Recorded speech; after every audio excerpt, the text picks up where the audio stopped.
Binatikos ni Pangulong Duterte si Magdalo Representative Gary Alejano matapos magpahayag ang mambabatas na maghahain siya ng karagdagang reklamo laban sa Pangulo hinggil sa umano'y pagpayag nito sa mga aktibidad ng China sa Benham Rice. Ayon kay Pangulong Duterte, kung nais ni Alejano na makipaglaban sa bansang China, ay maaari na siyang mauna. Nagbabalik si Jervis Manahan. Binalata ni Pangulong Rodrigo Duterte si Congressman Gary Alejano ang mamabatas na naghain ng impeachment complaint laban sa kanya.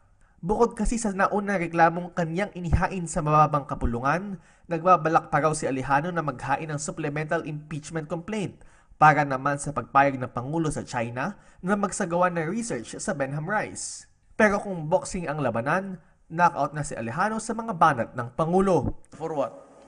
If he wants to fight with China, he can lead.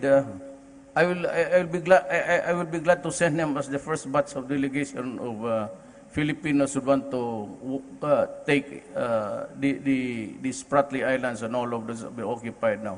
Sige, siyang mauna. Maraming galit na nangyari sa ganon.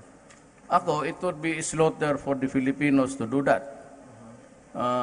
Yung kanyang tapang-tapangan, wag mo nang do not compare me with you. You're all cowards. Alam ninyo, nakita yung kagitingan ninyo noong nag-mutiny kayo, mga walang hiya kayo. You just disturb the public peace, shouting invectives against government. Nagwarawara kayo ng mga armas doon. Nag-agaw kayo ng hotel. That's the only one that you're capable of doing, to invade the hotel and then thereafter to surrender. Dagdag pa ng Pangulo, puro kayabangan lamang ang ipinakita ni Alejano, gayong wala naman siya umanong nagawa para sa bansa. Huwag mo na akong pakitaan ng mga yabang.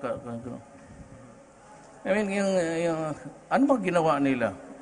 Yung grupo nila. What have you done to the country? Nothing. Except to make noise. And that really happened during your mutiny.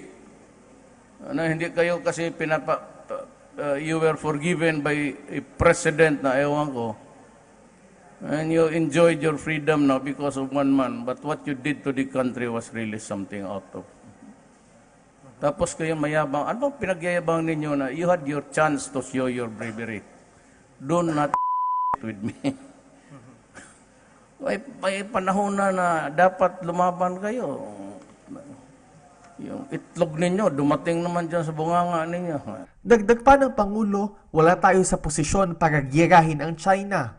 Pero darating daw ang araw na kukumprontahin niya sila tungkol sa arbitral ruling sa The Hague kung saan nakapuntos ang Pilipinas. Sabi niya, gagawin niya lang ito kapag nagsimula na ang China na kumuha ng mga minerals at mga resources sa Benham Rice. Ang Benham Rice ay isang underwater landmass sa silangan ng Luzon na may sukat na 13 milyong ektarya. Pinaniniwala ang marami itong depositong langis. Hindi ito bahagi ng teritoryo ng Pilipinas pero bahagi ito ng ating extended continental shelf kaya tayo lang ang pwedeng mag-exploit ng natural resources nito. Kamakailan lang ay may nakita mga surveillance ships ang China dito at nauna nang sinabi ng Pangulo na may agreement sila para makapasok ang China sa Benham Rice. Para sa PTV News, Jervis Manahan, Nipido, Myanmar.